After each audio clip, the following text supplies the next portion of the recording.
In the words of President John F. Kennedy, she looked smashing in it, which may be why the president asked Jackie Kennedy to wear her now famous watermelon pink suit to Dallas on November 22, 1963. The usual welcoming committee presents Mrs. Kennedy with a bouquet of red roses. It looked like Coco Chanel, but her suit was actually a knockoff, made in America. The First Lady had worn it at least 6 times before that fateful day. Here she is in 1962 awaiting the arrival of the Prime Minister of Algeria. That's John Jr. in her arms. In Dallas on November 22nd at this Fort Worth Chamber of Commerce breakfast, the president even joked about his wife's fashion sense. Nobody wonders what Lyndon and I wear. Later that day, President Kennedy would be dead, and the First Lady's stunning pink suit, stained forever with her husband's blood, would begin a long and mysterious journey.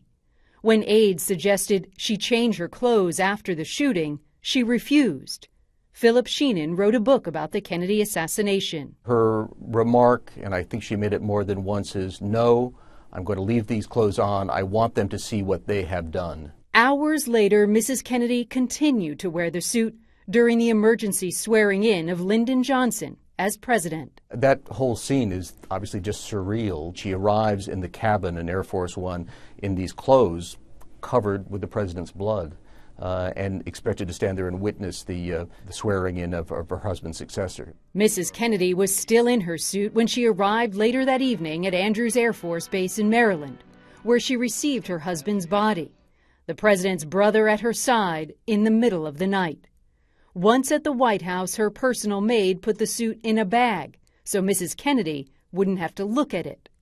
Then, sometime in 1964, the bloodstained suit arrived here at the National Archives building in the nation's capital.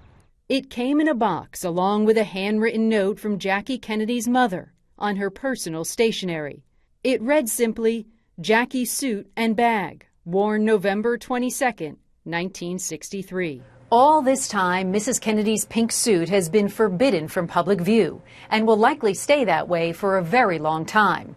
In 2003, after her mother's death, Caroline Kennedy gave the suit to the people of the United States with the understanding that it wouldn't be put on public display for 100 years until 2103.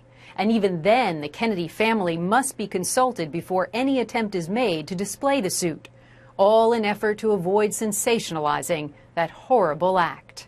And it's believed only a handful of people, maybe only as few as 2, have seen the suit since. Along with the suit, and also hidden from view in the new archives in Maryland, the blue blouse Mrs. Kennedy wore in Dallas, her stockings, blue shoes, and blue purse.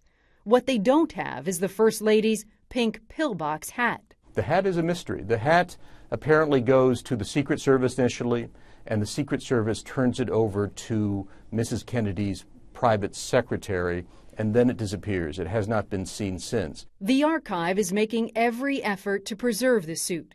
It's stored in a windowless vault, in an acid-free container where the air is changed every 20 minutes or so to properly maintain the woolen cloth. It is kept at a temperature of 65 to 68 degrees, which is best for the fabric. The suit story? A perfect ending for a First Lady who craved privacy after so much pain. Randy K.